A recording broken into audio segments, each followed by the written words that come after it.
अरे हाँ हाँ लेना है, क्या करे, लेडीज लोग जो होती है ना घर में, एक दूसरे को देख के जलती बहुत है। मम्मी को दिलाए तो मेरी जो अम्मा है ना, दादी, उसको जलन हो गया, बहू कार चलाए, हम घर पे बैठे रहे। आप कह रही है वो हमको भी दिलाओ, इसीलिए आया गाड़ी देखने अम्मा के लिए। 10 लाख के अंदर तक का गाड़ी दिखाइए, काहे की बुड्ढी है ना, हैवी गाड़ी नहीं चला पाएगी। और उसको क्या पता महंगा गाड़ी है कि सस्ता गाड़ी है। दिखाओ बढ़िया वाला, लुक अच्छा होना चाहिए, लगे महंगा है। क्या बात है सर, एकदम 80 लाख पूरा करके ही रहिएगा क्या आप?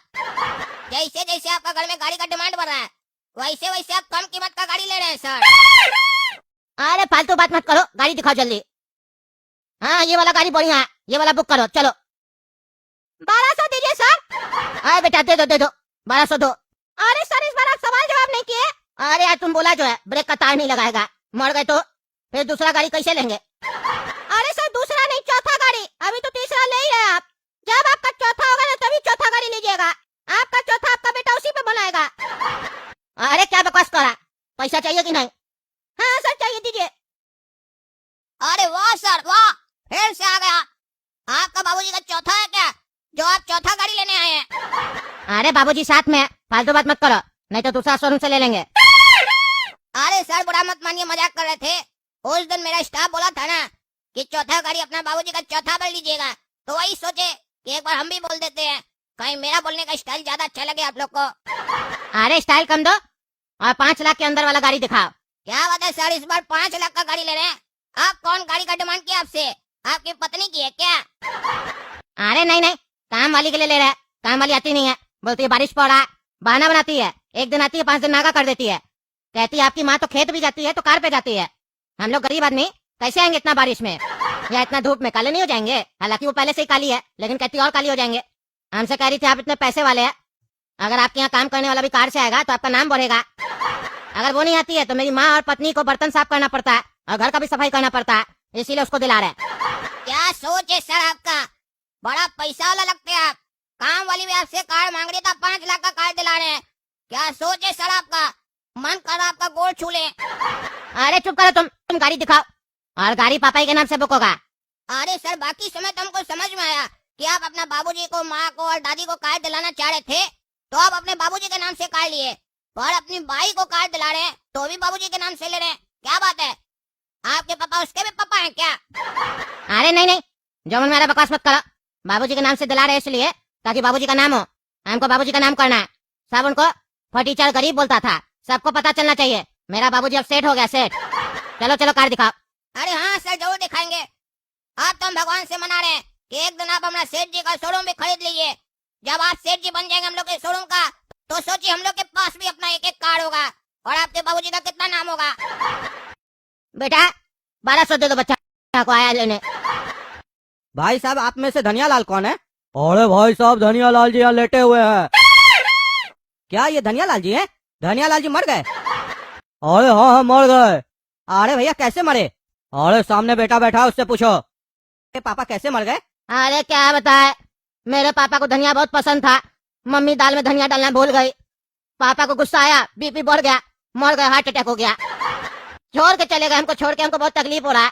अरे तो भैया कार का इंस्टॉलमेंट कौन देगा? 1 महीना से ऊपर हो गया है, अभी तक पैसा नहीं आया है। हम बैंक से आए हैं, लोफर बैंक से। फाइनेंस कराए थे ना आपके बाबूजी, कार लिए थे तो।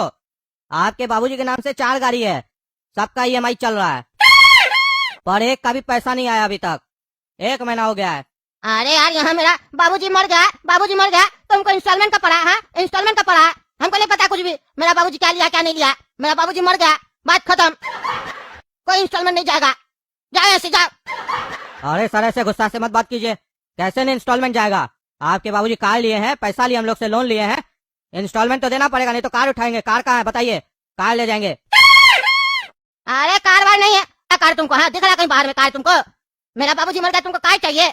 नहीं है कार, हमको नहीं पता मेरा बाबूजी क्या लिया नहीं लिया, झोपड़पट्टी में रहने वाला कार लेगा है, और लिया भी है तो आदमी मर गया, बात खत्म हो गया, महीने के बाद आया लेने के लिए, अब हम कहाँ से देंगे गरीब आदमी, जाए से जाओ। अरे ऐसे कैसे चले जाएं? 4 गाड़ी लिया हुआ आपके बाबूजी के नाम से, ऐसे ही चले जाएं? एक 50 लाख का है, दूसरा 20 लाख का है, तीसरा 10 लाख का है, चौथा 5 लाख का है, ऐसे ही चले जाएं? अरे जाओ, मेरा दिमाग पहले से खराब है, नहीं तो मार देंगे, 2 अर्थी उठेगा यहाँ से। तुम बेटा आप कोर्ट में मिलना, कोर्ट में तुमको बताएंगे अर्थी कैसे उठता है। हाँ देख लेंगे, जाओ जाओ। आदमी खत्म हो गया, पैसा लेने आया, पैसा के लिए जी रहा है लोग, यहाँ आदमी खत्म हो गया। जा। हाँ वकील साहब बताइए क्या केस है आज का? जज साहब, ये जो लड़का है जो कटघरे में खड़ा है, ये बहुत ही बड़ा मास्टरमाइंड है। इसने अपने बाप के नाम पर टर्म इंश्योरेंस लिया था 1 करोड़ का, और बाप के मरने के बाद इसने वो पूरा पैसा इंश्योरेंस कंपनी से ले लिया। और बस इतना ही नहीं, मेडिकल इंश्योरेंस भी लिया था इसने अपने बाप के नाम पर। और मुझे पूरा विश्वास है कि इसने डॉक्टर के साथ मिलकर वहाँ पर भी घपलाबाजी की होगी, ज्यादा का बिल बनवाकर पेमेंट ले लिया होगा। उल्टा सीधा इल्जाम मत लगा मेरे ऊपर, समझे? जो मन मेरा बकवास कर रहे हो। तुम लोग मेरे ऊपर केस क्यों किया? क्योंकि मेरा पापा कार का इंस्टॉलमेंट नहीं चुका पाया, इसीलिए किया हो ना? तो इधर उधर का क्यों बात कर रहे हो? मेरे पर्सनल मामला से तुम लोग का क्या मतलब है? जिस लिए केस किया उस बारे में बात करो।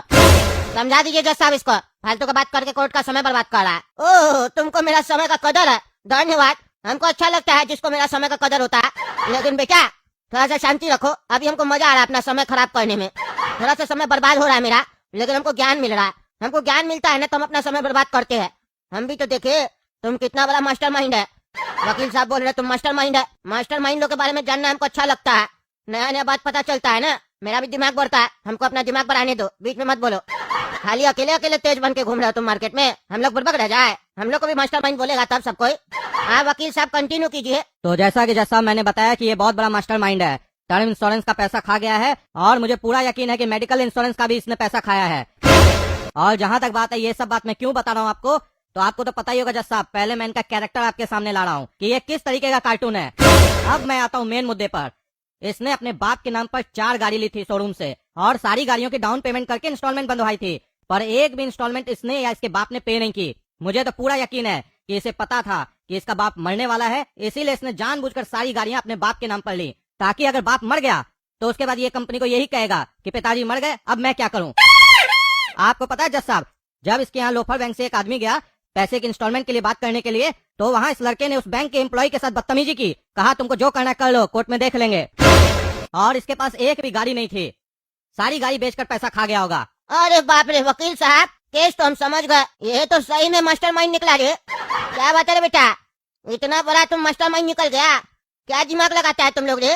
रुको जरा, तुम्हारा हम हिसाब करते हैं, पहले हमको केस को अच्छे से समझने दो। वकील साहब, हमको लगता है इसके साथ और लोग भी मिला हुआ है। इसको जो गाड़ी बेचा था ना, शोरूम वाला मालिक या स्टाफ, जो कोई भी बेचा था उसको भी कटघरे में बुलाया जाए, उससे भी थोड़ा बातचीत करना है हमको। अरे जज साहब, जितनी बार भी गाड़ी बेची है काला कद्दू ने इनको बेची है। अच्छा, जितनी बार भी गाड़ी बेचा गया है काला कद्दू ने बेचा है, यानी काला कद्दू भी मिला हुआ होगा। काला कद्दू जी आइए जरा कटघरे में। हाँ काला कद्दू जी बताइए, कितना पैसा मिला आपको ये सब काम करने का? अरे जैसे हमको कोई पैसा नहीं मिला है, हम ईमानदारी से काम किए अपना सेठ जी का। ये जो लड़का बढ़िया बढ़िया कपड़ा और सोना का चेन पहनकर हम लोग का शोरूम में आया था अपना बाप के साथ, और कहा कि हम बहुत पैसा वाला हो गए, इसलिए अपना बाप को गाड़ी दिलाना चाहते हैं, इसीलिए हम गाड़ी दिए और ये डाउन पेमेंट भी किया। तो इसमें मेरा क्या गलती है? चलो एक गाड़ी तक तो समझ में आ गया, लेकिन ये कुछ ही दिन के अंदर तुमसे 4-4 गाड़ी ले लिया, तुमको उसके बाद भी नहीं समझ में आया? ये कुछ घपला कर सकता है, तुमको इसका इंक्वायरी करना चाहिए था, तुमने किया इंक्वायरी? अरे जैसा हम लोग का काम इंक्वायरी करने का नहीं है, हम लोग का काम है गाड़ी बेचने का, क्योंकि हम लोग सेल्समैन है। तो हमारे पास ग्राहक आएगा तो हम गाड़ी बेचेंगे, क्योंकि ऐसे भी गाड़ी आजकल कम बिकता है, पैसा कम हो गया, लोग के पास गाड़ी कम खरीद रहा है। तो हमारा सेठ जी हमको टारगेट दिया है कि जितना ज्यादा हो सके गाड़ी बेचो, इसीलिए तो हम लोग फाइनेंस करा कर देते हैं ताकि गाड़ी ज्यादा से ज्यादा बिके। और बैंक वाला लोग ऐसा लोग का चक्कर लगाए, और हम लोग सारा इम्पोर्टेंट केस छोड़ के इसी सब पे बहस करें ना। देखिए जैसा हम लोग का कोई ऐसा टेंशन नहीं रहता है, हम लोग का काम रहता है गाड़ी बेचने का। ये लड़का मेरे पास है और हर बार नया नया बहाना बनाकर गाड़ी लेकर गया। कभी कह रहा था बाबूजी को गिफ्ट देना है, कभी कहता माँ को गिफ्ट देना है, माँ जाएगी खेत में मॉनिटरिंग करने 20 लाख का गाड़ी में। फिर बोलता है हमारा दादी जी को गुस्सा लग गया, जलन हो गया तो उसको गाड़ी देना 10 लाख का। फिर उसके बाद बोलता हमको काम वाली को भी गाड़ी देना 5 लाख का। तो ऐसे करके लिया, थोड़ा तो शक हुआ सर हमको, पर हमारा काम शक करना नहीं है, क्योंकि हम पुलिस वाला नहीं है ना सर। मेरा काम है देश को आगे बढ़ाना। क्या बात कर रहा है, तुम्हारा काम है देश को आगे बढ़ाना, तुम कैसे देश को आगे बढ़ा रहा है? अरे सर यही तो फंडा आपको नहीं समझ में आ रहा है, क्योंकि आप सर जॉब कर रहे हैं, बुरा मत मानिएगा, पर हम लोग बिजनेस कर रहे हैं, बिजनेस को देख रहे हैं, सरकार की नीति को देख रहे हैं, कद्दूपुर की जो सरकार है क्या क्या नीति बनाई सबको देख रहे हैं। उसके हिसाब से हम लोग को पता है कि हम लोग के कारण भी कद्दूपुर आगे बढ़ रहा है। क्या बात कर रहा है, तुम भी मतलब हमको ज्ञान देगा? दो हम भी देखे कैसे भाई तुम लोग के कारण देश आगे बढ़ रहा है। सर जो अब हम आपको बताने जा रहे हैं उसमें से काफी चीज आपको पता होगा। एक गाड़ी को जब हम लोग बेचते हैं ना, अगर वो 50 लाख का होगा तो कम से कम उसमें 20 से 25 लाख सरकार को जाता है टैक्स के रूप में। फिर उसके बाद जो गाड़ी लेता है वो जब अपने नाम पर गाड़ी कराता है वहाँ पर पैसा देता है, टैक्स देता है, वहाँ का कर्मचारी लोगों को काम मिलता है। फिर उसके बाद जब वो रोड पर गाड़ी चलाता है तो वहाँ पर उसको पेट्रोल का जरूरत पड़ता है, फिर वो पेट्रोल खरीदता है, वहाँ पर पेट्रोल पंप वाले लोगों को काम देता है और उस पर जो टैक्स लगता है फिर सरकार लेती है टैक्स। और सर गाड़ी है तो खराब होगी, और जब गाड़ी खराब होती है तो रिपेयरिंग कराता है तो उस आदमी को भी काम मिलता है। और सर यही मामला खत्म नहीं होता है, फिर जब वो आदमी तेज गाड़ी चलाता है, किसी का एक्सीडेंट हो जाता है, वो मर जाता है या हाथ पैर टूट जाता है तो इलाज के लिए कहाँ जाता है? हॉस्पिटल। फिर जो वो डॉक्टर वहाँ से कमाता है और अगर सरकार को सही सही बताता है तो फिर सरकार को टैक्स जाता है सर। और सर इतना ही नहीं, अगर कोर्ट में केस आता है तो आप जैसे जज और वकील को भी कमाई होता है, फिर आप लोग भी सरकार को टैक्स देते हैं कि नहीं सर? अभी भी सर हम आपको आधा बात बताएं, मेरा सेठ जी जो गाड़ी बेचकर कमाता है वो जो उसका इनकम बनता है उस पर इनकम टैक्स देता है। हम लोग जैसा लोग को जॉब देता है फिर हम लोग भी टैक्स देते हैं। तो एक गाड़ी बेचने पर देखिए कितना लोग को रोजगार मिल रहा है और सरकार को कितना टैक्स मिल रहा है। अगर पूरा जोड़ लीजिएगा तो हमको लगता है 30 लाख के आसपास तो सरकार को टैक्स मिल जाता होगा। गाड़ी 50 लाख का 30 लाख सरकार ले जाती है, तो सर देश आगे बढ़ा कि नहीं बढ़ा सर? क्या बोल रहा है? अरे बाप रे, मतलब एक गाड़ी बेच के इतना फायदा होता है? हम तो कभी इतना गौर से सोचे ही नहीं थे। मतलब 50 लाख का गाड़ी पे 30 लाख कद्दूपुर का सरकार ले लेता है, उसके बाद भी मालिक टैक्स देते रहता है पेट्रोल रिपेयरिंग इस सब के नाम पे। तो अब तो मोटा कमाई हो रहा है। अच्छा गाड़ी तो बेचना चाहिए, सही हम समझ रहे हैं, देश आगे बढ़ रहा है, लेकिन फिर भी तुमको इंक्वायरी करना चाहिए ना। तुम कह रहे हैं हम देश को आगे बढ़ाना चाहते हैं, देश कब आगे बढ़ेगा? जब लेने वाला इंस्टॉलमेंट सही टाइम पे भरेगा। तो हम तो बेच दिया, लेकिन सामने वाला बैंक वाला को पैसा नहीं ना चुकाया, घुमा फिरा के देश को तो नुकसान हो रहा है ना। हाँ गधा आदमी, तुम जब इतना चालाक है तो इतना जल्दी पूर्वक नहीं बनेगा। हमको इसीलिए भरोसा है तुम भी इसके साथ मिला हुआ है। अरे नहीं सर हम नहीं मिले हुए। आप वो कहावत तो सुने होंगे ना कि चाहे कोई कितना भी चालाक क्यों ना हो कभी न कभी बुड़बक बन ही जाता है। कई बार उसको अपने ऊपर ज्यादा कॉन्फिडेंस हो जाता है ना सर, वैसे ही हमको अपने ऊपर हो गया था। देखो हम भी अपने आप को बहुत चालाक समझते हैं क्योंकि हम ईमानदार जज है ना। मेरा दिल कह रहा कि तुम निर्दोष है, तुमसे गलती हो गया होगा, लेकिन मेरा दिमाग कह रहा कि कहीं ऐसा तो नहीं हम भी दिमाग वाला है, आज हमको कोई बेवकूफ बना रहा है, बाद में लोग बोलेगा देखो तुम दिमाग वाला था ना, तुमको काला कद्दू आके बेवकूफ बना के चला गया। अब दिमाग का सुनना पड़ रहा है, ऐसे कैसे हम तुम्हारे पर विश्वास कर ले?